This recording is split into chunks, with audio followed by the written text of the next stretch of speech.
Through the summer, we've been moving in a series called All In. And the premise of this series is that true Christianity, the real thing, real Christianity, is nothing less than a sold out, fully devoted, completely in kind of relationship with the living God. Just like a marriage relationship, you ought never to be married and be sort of in, right?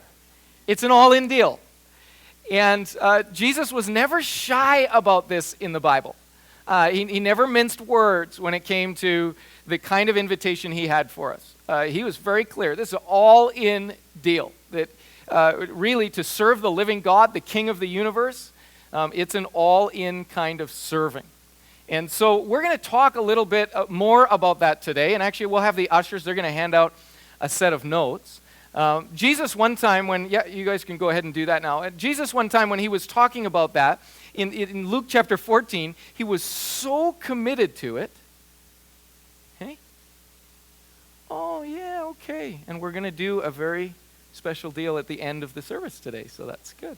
So, Jesus was so committed to that in Luke chapter 14, to this idea that we were all in, that Jesus, he said this, he said, you need to love me, but not just love me so much that every other thing in your life, every other love of your life, every other commitment of your life, you actually hate in comparison to how much you love me.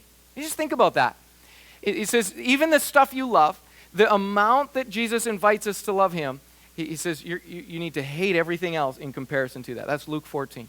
The key verse that we're using for this series is in Mark chapter 12. He says this: love the Lord your God with all your heart, all your soul, all your mind, and all your strength. Love the Lord your God with your entire being, your whole being. And of course, the point there is that is the greatest commandment. But the point isn't even just so much that we're to love God. The point is the kind of love that we're to love God with.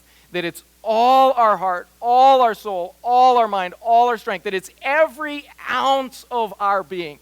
It's like, don't leave your mind behind. Love God with your whole mind too. Don't leave your body behind. Love God with your whole body too. Your whole being is invited to love God. And the truth is that none of us love God as completely as we could. But that's the invitation of Scripture.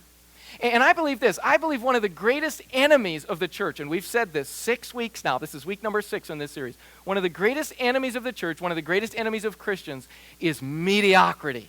It's a kind of half-hearted, shallow, decaffeinated version of Christianity where we sort of say to God, hey, God, I want you in my life, but I don't want you to mess with my life. Right? I want you in my life, but don't tell me what to do. God, I'd like my life just how I'd like it, and I'll add a little bit of Jesus on top. And I'll tell you, the Bible never allows for that kind of a relationship with the God of the universe. Okay? What the Bible invites us to is to say, no, my whole life is God's. Every ounce, every aspect, every part.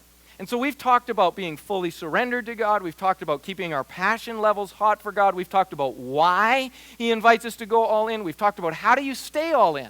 I mean, you lift your commitment level to God. How do you keep that commitment level high? We've talked about that. But today, we're going to ask another question to this topic of being all in. And we're going to ask a question that we inevitably ask around here as a church because we think it's so important in any given sermon or series. We always ask this question. And the question is, what does that actually look like? Some of you get it. What does that actually look like? We always ask that question around here because it's so important that you don't just learn a principle and go, oh, that's good, or learn something and go, oh, I'm going to commit to that.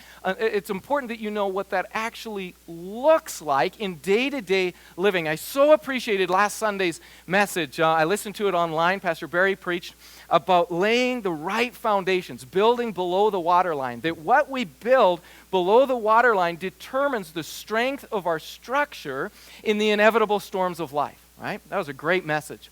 And but what I loved about that message most was the text it was from, Jesus talking about the foundation, and he said, you can either have a sandy foundation or a rock foundation. Then he said this, he said, you know what a rock foundation, a good foundation is? He said, a good foundation is a person who listens to the word and puts it into, hey, Good. This is like an interactive sermon, all right? You're doing good. It's a person who listens to the word and puts it into practice. You got to live it out. You got to actually do it. James was so concerned about that. Remember that in Scripture, how much James, don't just be hearers of the word, be doers of the word. Or what he says later on, he says, hey, don't just tell me about your faith. Show me your faith with your actions. So what does it look like when a person says, okay, God, not just part of my life, not just how I want to live, but I'm all yours. My entire life is yours. I am all in this deal. What does that actually look like in your day-to-day life? And what I believe it looks like is the words on the top of the screens here today. It looks like bringing my best into each and every area of my life. Because a person who's all in, they say this about their lives. They say, you know what, the truth is my life is not my own. The truth is, my life is my Creator's. My Creator is not just my Creator, He's my King. And the truth is that I am not just God's on Sunday or when I'm in church or in the spiritual moments of my life. The truth is, every breath I take, every moment of my life, every second of my life, it is all God's. And therefore, I am a steward of my life before God. In fact, Jesus would often talk about this theme of stewardship, that our lives are not our own, that we're stewarding. One of the stories he told about that is called the parable of the talents. I don't know if you remember that story. He gives one guy 1 talent, one guy 3, one guy 5, each according to their ability. And then the king goes away, or the master goes away, and says, you guys just steward those. And he comes back to give it, so that they can give account for what they did with what the master gave them. And the one guy, he's like, I didn't know what to do, and I was scared, and I just thought I better hang on to this. I better just take care of this. I better just kind of make sure I don't lose it. And so he just hung on. And he didn't get a very good deal with the master. The other 2 guys, they did their very best. They did everything they could with what the master gave them. They multiplied it. They didn't just hang on to it. They didn't just say, well, as long as I don't screw this up, I guess it's okay. No, they did their best with it, and the master said, that's what I'm after. I'm after you taking your one and only life and stewarding it to the best of your ability. And what an all-in person does is an all-in person says, okay, when it comes to every single aspect of my life, my relationships, my friendships, if you're a parent, my parenting, if you're a child, my parents, right? My school, my job, when it comes to every single aspect of my life, I am going to bring my very best because one day I will stand and give account for my one and only life. And so being all in means bringing my best. And that's what we're going to talk about today, how to bring our best, or what it looks like to bring our best into each and every moment by moment area of our lives. Now, I have a secondary motive for this sermon, okay? A secondary piece to this. One of the most important jobs for me as a leader here at our church is to inspire and equip you, our team, because you're our team, right? We see church a little bit differently. We see church as a team of people working together to accomplish God's purpose together. And so rather than a church being a place where there's a pastor or 2 who does the ministry and you all receive the ministry, you're the ministers of the church. I don't know if you knew that yet, but if you attend this church, you're a minister in this church. So just to let you know, I commission thee right now, okay?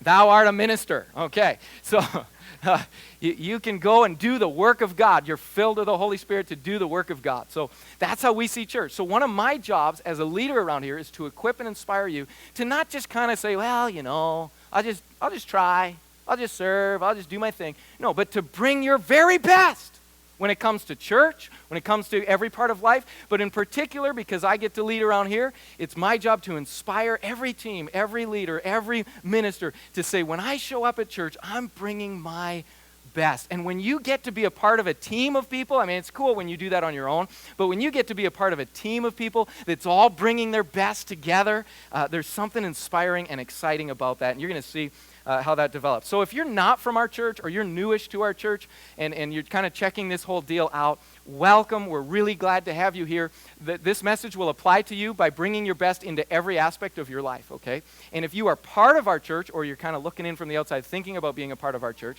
then apply this doubly, okay? Apply it to every single area of your life, every relationship, every bit of work, your morning when you wake up, every part of your life, but also apply it specifically to your involvement in your local church. Okay, so that being said, you can turn in your Bibles to 1 Corinthians chapter 9, and you can look at this passage with me, 1 Corinthians 9, 24 to 27. I'm going to walk through this text. Just before we look at this verse together, I want to share with you a few of the other verses where the Apostle Paul talks about this. One place is in Colossians. Colossians chapter 3 is such a great passage about this. The Apostle Paul says to workers, he says, look, at your job, when you're doing your job, don't just work hard when the boss is looking over your shoulder, right? Don't just work hard when boss is there going, but work hard all the time, because you're working not just for people, but for God. I remember I had a job when I was a young adult at a management company where they had all these properties to manage. And so I would mow their lawns or steam clean the carpets or sometimes repaint after renters left or things like that. And so we would gather every morning and get our jobs. You're going out to number 4. You're going out to this one on this street. You're going out to that neighborhood. They had hundreds of properties around the city. And so I would go and work on these properties, and various employees would do that. But we hated it when we went with the boss. You know why? Because the boss worked like a maniac. That guy was crazy. He was like 70 plus years old. But I'll tell you, when it came to a job, it didn't matter what the job was, mowing the lawn, taking out the garbage, whatever the job was. Man, he just poured and sweated. He'd be working. And when you worked with him, you did that too. So, man, we liked it when, anyway. So, the Apostle Paul says, don't be like that. Don't be like that. You work as if the boss is there all the time because he is. Because Jesus is the one you're working for, no matter what part of your life it is. You think it's 7-Eleven, it's not 7-Eleven, right? You think it's wherever you work, it's not them that's your boss, it's Jesus. He's your king. And so whatever you do, whether it's your marriage or your friendship or your kids or your parents or your school or whatever you do. In fact, this is the way he says it in verse 23. Whatever you do, work at it with all your heart, as if you're doing it for the Lord, not for men.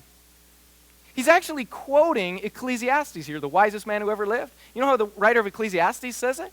He says, you ought to do whatever you do with all your might, because soon you're going to be dead. That's the way he says it. He says, life is too short to live mediocre. Life is too short to do things kind of half-heartedly, just a little bit here, a little bit there. So Solomon, he just goes in Ecclesiastes, he just goes, if you're going to do it, do it. If you're going to give yourself to something, go for it. And the Apostle Paul adds this to it. He says, not just because life is short, life's too short to live mediocre, but the Apostle Paul says, also because your life is God's. You're going to stand and give account one day to the living God. I love Martin Luther King Jr. He's a great revolutionist, really, brought about so much of the revolution for races in America. One time he said this. He said, whenever you discover what you will be in your life, set out to do it as if God Almighty called you at this particular moment in history. At this particular moment in history, when you discover that thing, you give yourself to it. Don't set out to do a good job.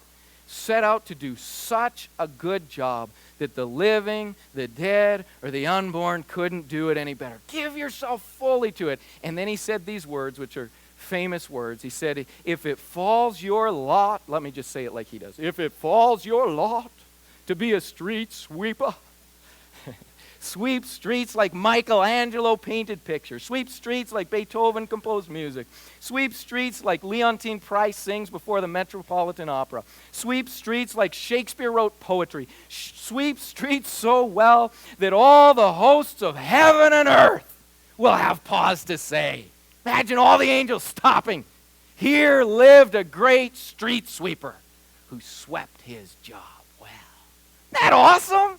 Man, I love that quote. He actually goes on. I just want to show you one more part because it describes well what we're talking about today. He continues on. If you can't be a pine at the top of a hill, be a shrub in the valley. But be the best little shrub on the side of that hill. Be a bush if you can't be a tree. If you can't be a highway, just be a trail. If you can't be a sun, be a star. For it isn't by size that you will win or fail. Be the best wherever you are.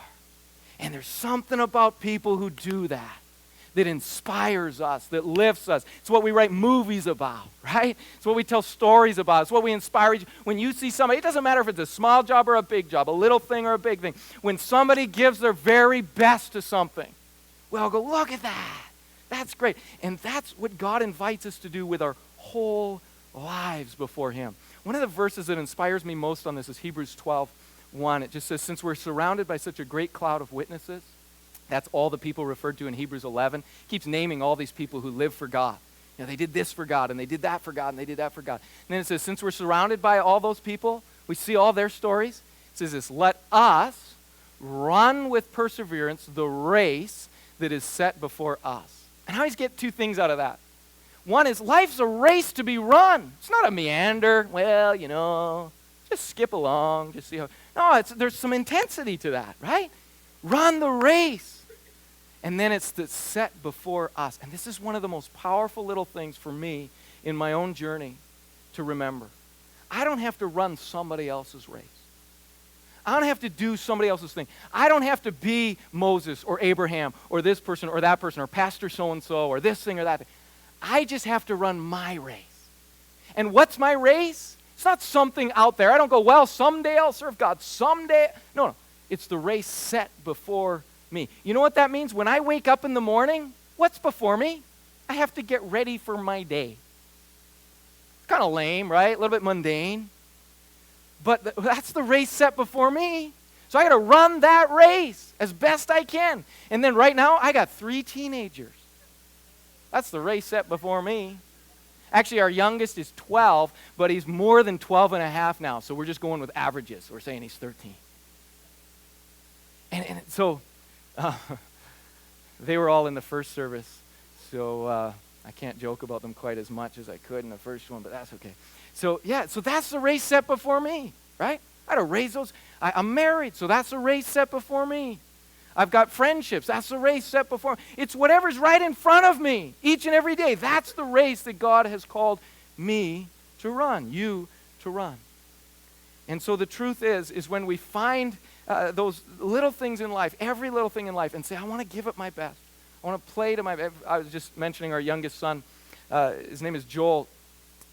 We went on a drive recently to the Sand Hills, the Great Sand Hills. If you've never been there, it's a fun little trip up north of Swift Current. So we went on a drive there, and I had been reading this business book by a guy who lived his life full out. I mean, he believed in excellence and believed in giving his very best, and it's one of those stories that's inspiring. You read it, you're like, what, how did you, what? You know, it's just because he was so there. And so I'm reading that. I was getting inspired by it. I was only a couple chapters in, but I said to my youngest son, I said, you'd like this. Bring this on our trip and read a couple chapters, see if it's good. Well, he started reading that while we're driving in the van. And as he's reading it, every chapter he's laughing. He's telling us various stories because, you know, people who live full out, right? They have stories. They're inspiring. So he's telling us all these stories. 300 and some pages later, he finished the book in one day.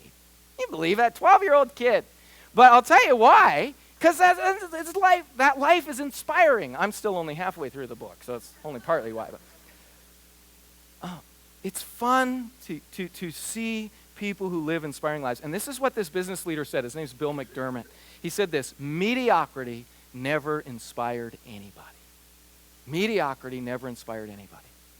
So how do we give our best in every area of our lives? What do we do to do that? Let's read our text together. 1 Corinthians chapter 9, verse 24. The Apostle Paul trying to inspire the Corinthian church to bring their best.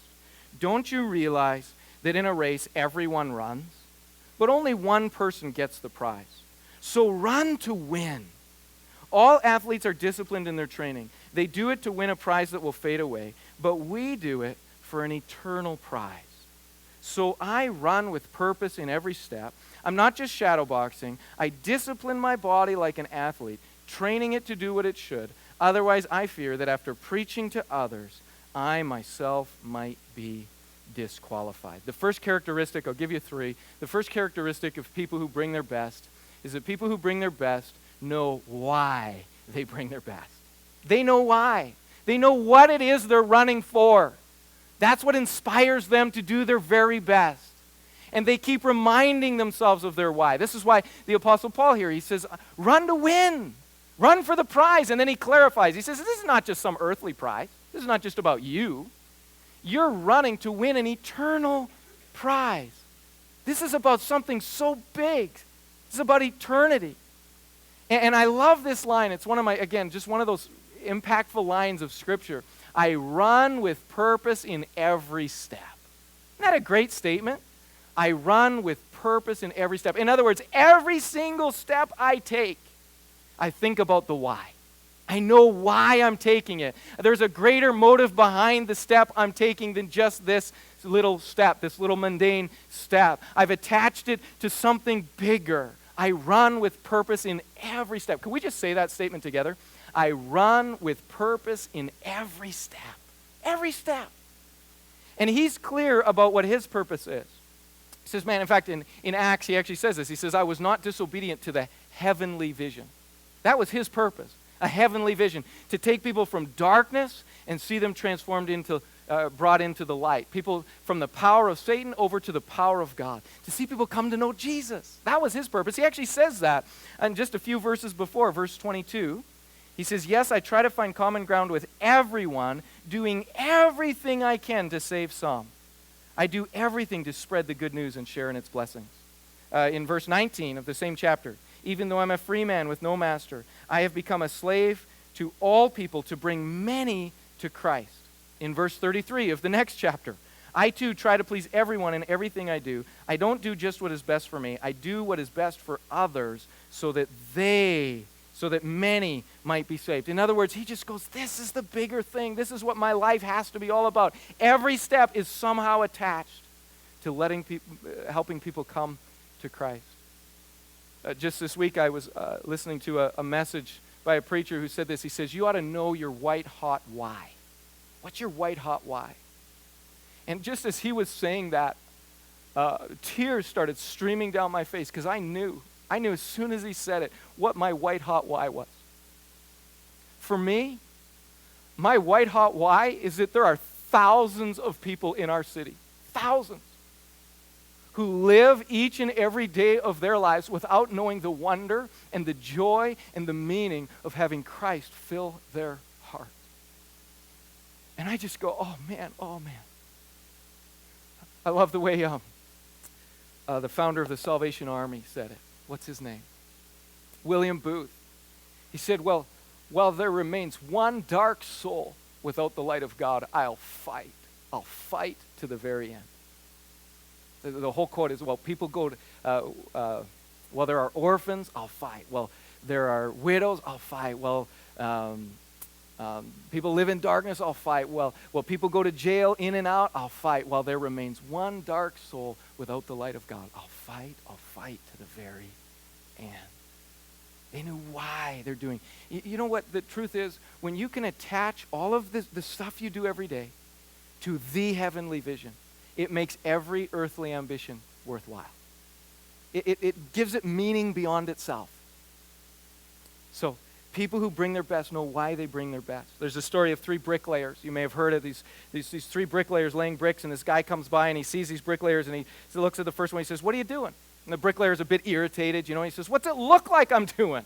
I'm slapping mortar on bricks and I'm laying bricks. Okay, that's the first one. Then there's a second bricklayer. He goes up there, what are you doing? He says, well, a little less irritated. Well, I'm building a wall. It's going to stand for a long time. I'm going to build a good wall. Goes to the third bricklayer. He says, what are you doing? He says, oh, I'd love to tell you about what I'm doing. I am building a cathedral where thousands, maybe millions of people over dozens, maybe hundreds of years will come and worship a mighty God. What's the difference? 3 guys, they're all doing the same thing.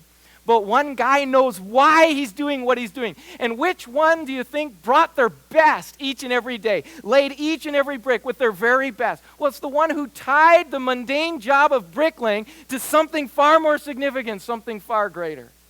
And the same is true for you and me. When we can take our ordinary everyday life and tie it into something bigger, we remember why. Then we bring our best to those areas. So, people who bring their best know why they bring their best. People who bring their best do hard things. In our passage, the Apostle Paul says, so I'm not just shadowboxing, I discipline my body. I'm training myself. I'm bringing myself into subjection. You know what discipline is? Discipline is choosing pain now for reward later. That's what it is. Discipline says, I'll choose pain now. I'll choose present sacrifice for future reward. And people who bring their best, they know what it means to push through their feelings, right? Oh, I don't feel like it. Oh, I'm not really in the mood. But they've got a why, they've got a motive, they've got a reason, and they go, you know what, I'll push past those feelings, I'll push past all of that. I'll do the right thing, I'll train myself, I'll discipline myself. Remember in grade 9, I was on the basketball team. Isn't that awesome? Yeah, I was point guard. I know none of you believe me, but it's true, okay? Actually, on my basketball team was a guy named Chris Rietzma, who's now a Hall of Famer baseball player. And he was in grade 6, I was in grade 9, and he was the best basketball player on the team. He wasn't allowed to have grade 6ers, but we made a special rule because this kid, I mean, holy moly, was he gifted. So there I was playing basketball, and our coach was a high school student named Lane Kilrath. And Lane was the meanest coach you ever had. He was so intense. And he would make us work and work and work and run and throw, free throw. And we would work until we were sick. I mean, until we were throwing up and feeling like we were going to pass out. And I mean, day after day we'd work. He'd call extra practice and we'd give her. It was so hard. And you know what? We loved it. Isn't that crazy? It was a ball. It's one of all of us who were part of that team. We remember that because there was something about getting together with a group of people and going, we're going to do this. We're going to get better. Come on. You know what? People who bring their best learn the joy of discipline. They do. They learn the joy of pushing past their feelings, the joy of saying, I can do better. I can push a little harder. I can train a little more. Come on. Something about learning the joy of that. And that's what people who bring their best do. They choose to do the hard things. The last thing is this. People who bring their best leave their ego at the door. They leave their ego at the door. I love how the Apostle Paul finishes this passage. He says, lest that when I preach to others, I myself would become a castaway. In other words, he's not saying, look at me, look at the way I run, look at how awesome I am. Everybody just, you just look at this. I'm the best. I work so hard. He's not doing it so everybody else can see how great he is. In fact, he repeats that so many times through these 2 chapters. I'm not doing what's best for me, he says in verse 33 of chapter 10. I do what is best for others, so they may be saved. He's checked his ego at the door. He's saying, I'm running this race, I'm bringing my very best, but me isn't a big enough motivation to do my best all the time. I need something bigger than me to live my life for, something greater than me. And the truth of the matter is this, and it's so important to understand. We will only bring our best when our motivation starts to become a love motive instead of a self motive. And I'm guilty of this as anybody. I go into things, I've done this in my marriage. I bring my best and bring my best and bring my best. And then I step back and go, see what I did? You ought to thank me more, right? You ought to really appreciate that. How come I don't get any thanks around here? Does anybody else do that? Am I all by myself on this? Anybody else do that sometimes? Thank you, dear, for putting up your hand. I appreciate that. Right? Yeah, we all do that. We serve and we bring good things, but we have a little bit of me in there, right? And we're like, better thank me, better recognize me. How come I don't get anything? Right? Sometimes in church that happens, right? We're serving God and we're doing all this stuff and we're like, they used me. Well, duh, right? Like that's the idea. You're supposed to get used. It's the kingdom of God. Man, if you didn't get used, you'd be sitting on the sideline somewhere. Okay, so of course, let's go, right? But yeah, thank me, right? Well, not in the kingdom, man, we're going for it. And so this is what we do. In the kingdom of God, we check our ego at the door. Actually, the rest of the book, chapters 12, 13, and 14 of 1 Corinthians, it's about the gifts of the Spirit. It's about serving in church. And it's like, and I love the gifts of the Spirit. I believe in them. I operate in them. I hope you do too. You can. It's great. But the point of 1 Corinthians 12, 13, 14 isn't to tell you to operate in the gifts or what the definitions of all the gifts are. Do you know the point of that whole passage? The point is, you're a body. Each of you have gifts. And so don't be about showing off. Don't be about like, woo, look at that. Oh, look at that one. Whoa, that's a good gift over there. The whole point of the passage is, hey, everybody has a gift. Just use your gift. You don't have to show off about it. You don't have to be special. If you're an eye, be the eye. Be a good little eye. Right? You just do that. You're like, oh, but the hand does so much more. I like the hand.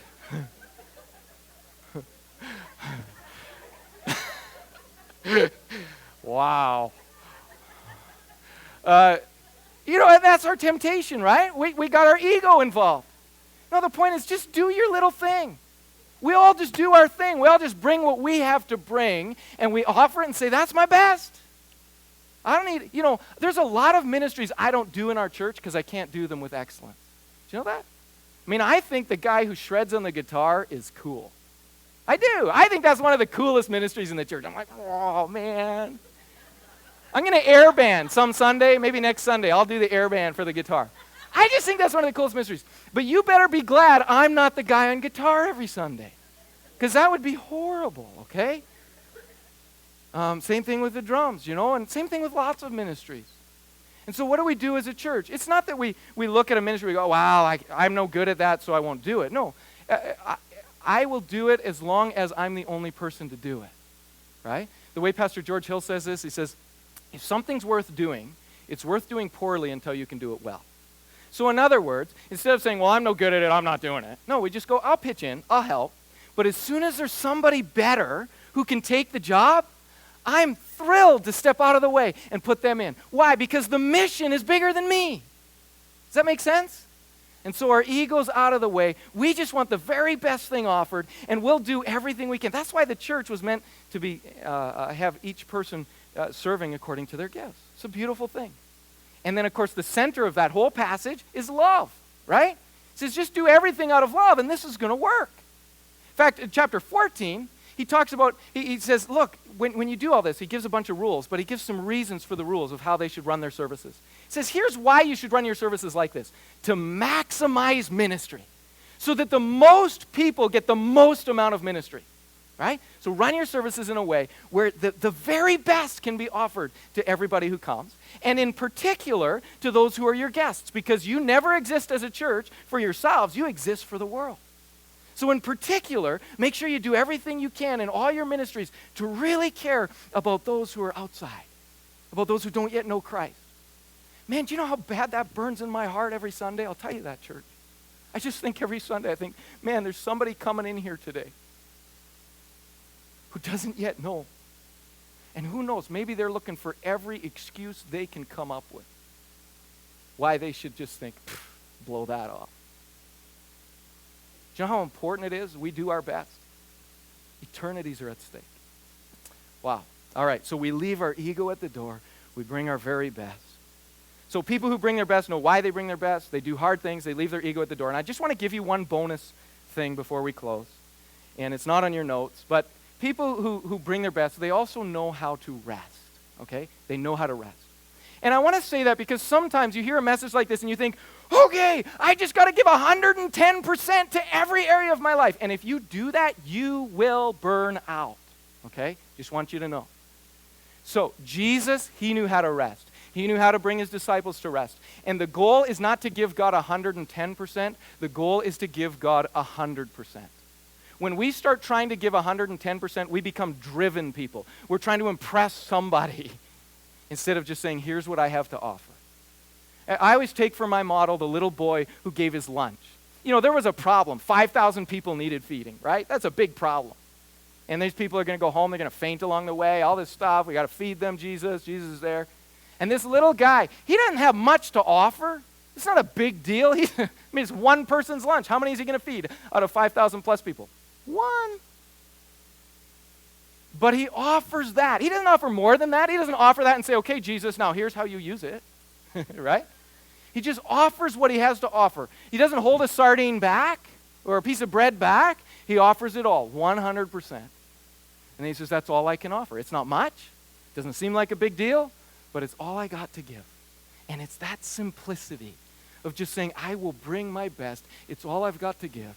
And then you let God do whatever God decides to do with it. And sometimes God multiplies it and does very cool, miraculous things. Then we step back and go, wow, that wasn't me. I don't have that kind of capacity. But look what God has done. So, know how to just bring all you've got and then leave it at that.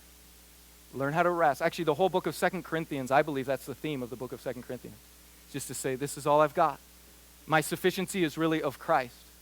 In my weakness, that's where his strength is found. I just offer me, and then I let God do the rest. So, God is inviting us to bring our very best into every area of life. And when you learn to do that, and this would be my challenge to you, I guess. I know from my own journey, I grew up in a family with 4 boys, and I was the youngest. And any of you who've done like personality stuff about birth orders, the oldest child is usually really good at bringing their best. You know, they like to do things right, and they know the rules, and they're good at that. The youngest child, you know what they're really good at? Playing, right? That's what the youngest is good at. And that was me to a T. I was a classic youngest child. I was awesome at playing and goofing off and living life. Woo, right? But bringing my best was something I knew very little about. I didn't mind helping out. I didn't mind serving. I didn't mind doing a little here and a little there. But you know, when it came to school, I had the capacity to get pretty good grades. I just didn't care enough to get pretty good grades, honestly. And so I got decent grades enough that nobody would be mad at me and my parents were okay and everything was okay. But I never gave my best to anything in life, anything. I just did a bit of this and a bit of that and a bit of that, and it was all good enough. And as I hit my young adult years, and especially my younger adult years, my early 20s, I started to be challenged by God to bring my best into my marriage, to bring my very best into my parenting, to bring my very best into my job, every area of my life. And I remember feeling so frustrated by it, thinking, well, you know, I don't like perfectionism, right? I had all my excuses of why I didn't need to do that. But I just felt God challenging me over and over. Is that your best? Are you really offering me your all there? Are you holding back? I remember just always feeling this. And there was one guy who actually became kind of a model for me, my inspiration, and his name was Daniel in the Bible. You know what it says about Daniel in the Bible? It says Daniel had an excellent spirit. Daniel had an excellent spirit, and because of it, he stood out compared to all his peers. And that verse became like a theme verse for my life, for many years of my life. Just, God, help me have an excellent spirit at everything, even the smallest things. That's part of excellence, isn't it? That it's about the small things, not really about the big things. And you know, here I am 40 now, and I hope by God's grace, because it's not natural to me, but I hope by God's grace, a little bit more in my life, I have that spirit of the guy who was a model for me. To just go, God, help me bring my very best. Giving my all to you, God, is not just about some commitment. It's about waking up tomorrow morning and saying, okay, whatever I do today, whatever race is set before me today, help me to bring my very best to it for an audience of one. Let's stand. We're going to close in prayer.